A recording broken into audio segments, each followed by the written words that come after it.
from the book. The irony is that as America equalizes the environmental circumstances of people's lives, the remaining differences in intelligence are increasingly determined by differences in genes. Putting it all together, success and failure in the American economy and all that goes with it are increasingly a matter of the genes that people inherit. Now, they did have science to back this argument up. I strongly dispute that science, but I don't view these guys as racist, actually. I think they were arguing what they thought science was telling them. And it's a pretty depressing message when you think about it. You don't even have to think about it. It's right there. Only some of us are capable of extraordinary success.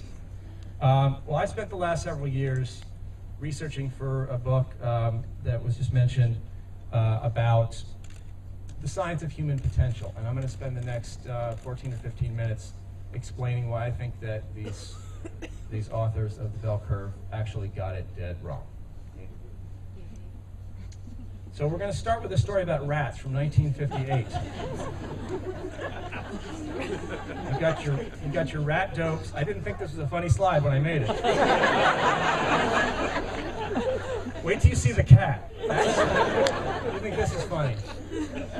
You've got your rat dopes and your rat Einsteins. These are two different breeds of rat that were actually genetically partitioned, just as the bell curve authors warned people would eventually be.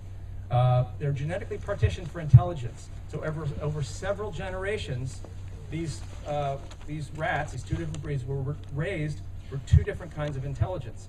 And this is the running of the maze that shows how reliable this was. This is after many generations. They ran these two different breeds through a maze, and the rat dopes, actually, is it not showing up? Oh, maze errors. So you can see the rat dopes are making many more maze errors than the rat Einsteins.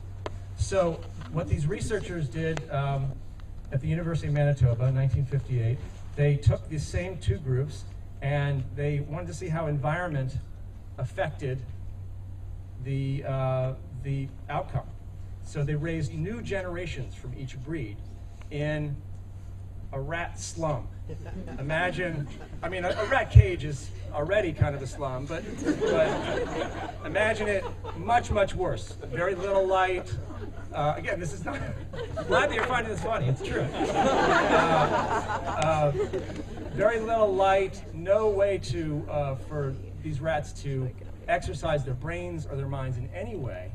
They raised these two breeds in this slum, and then they ran the new generations through the mazes, and look what happened. Look what happened.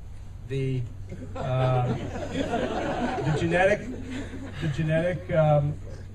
genetic differences, the apparent genetic differences that had been around for many generations between these two breeds, basically disappeared. The rat Einsteins made just as many mistakes. Then they did the opposite. They tried the opposite environment. They made what I call the rat Four Seasons Maui, which is lots of light and lots of patterns on the wall and every possible rat exercise machine you can imagine. And except for the freedom part, it was like a rat's paradise. And they raised new generations of each breed in that, and they ran it through the maze, and almost the same result as with the slums. The environment all but the genetic differences all but disappear here. There is a slight difference, as you can see. The rat Einsteins made slightly few errors, but that was deemed statistically insignificant. So again, basically the message is this reliable genetic difference between these two breeds disappeared. How could that be? This really defied understanding in the 1950s, because that's not how they thought of genes. They had a certain way of thinking about genes, a certain model. We can call it the blueprint model. This is like this blueprint of the Eiffel Tower, in that genes, and this is still the way that most people in the general public think about genes, genes have very specific information for what your traits are supposed to look like. They have instructions that are right inside the gene that says that you're supposed to get a certain eye color. there's an instruction inside a certain gene or set of genes that says what your height is supposed to be. There are instructions inside genes that say how athletic you're going to be or how musical and so on and so forth. The blueprint model. Well, what happened was, over the ensuing decades, a whole new understanding of genes came to be, and it's what I call the mixing board model. The genes don't have that information about what finished traits are supposed to look like.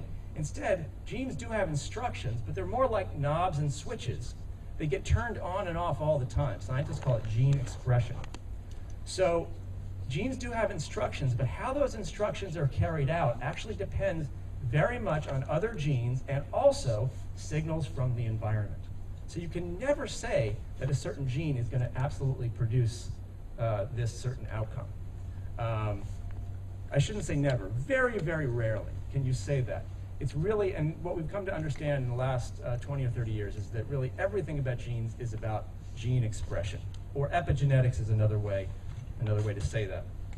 So here's a quote that sums up the current thinking of genes and how traits are developed. There are no genetic factors that can be studied independently of the environment, and there are no environmental factors that function independently of the genome. A trait emerges only from the interaction of gene and environment. That's from Michael Meany, who is, take my word for it, a top geneticist today. He's at McGill University in Canada. Now, how does this work? What's going on with gene expression? Well, this is an image of an old model. I should be pointing like this. This is an image of an old model where DNA does have instructions, and those instructions are being passed through an RNA messenger and then taken outside the nucleus, and those instructions are used to assemble amino acids into a new protein. And that's all basically still true, but the new understanding of genes adds one very, very important wrinkle, and that is this hormone representing all sorts of environmental signals.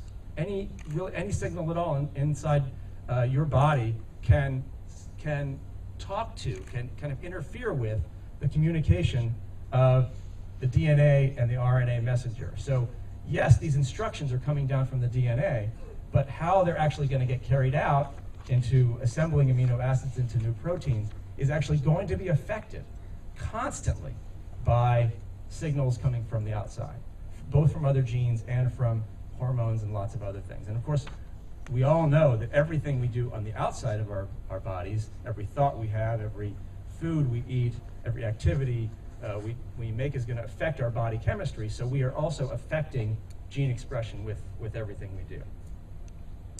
Now, this story gets really interesting when you couple it with brain plasticity, which everyone's heard of. Not too many people have heard of gene expression, but everyone's heard of brain plasticity, the brain's famous ability to morph and change in response to environmental demands.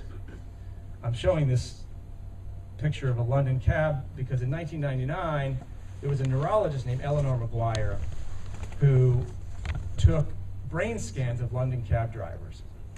And she did that because London cab drivers are famous for this extraordinary knowledge that they develop over the years. It's very, very difficult to learn how to navigate all of the London streets. They actually call it the knowledge, and you have to get tested on it after several years.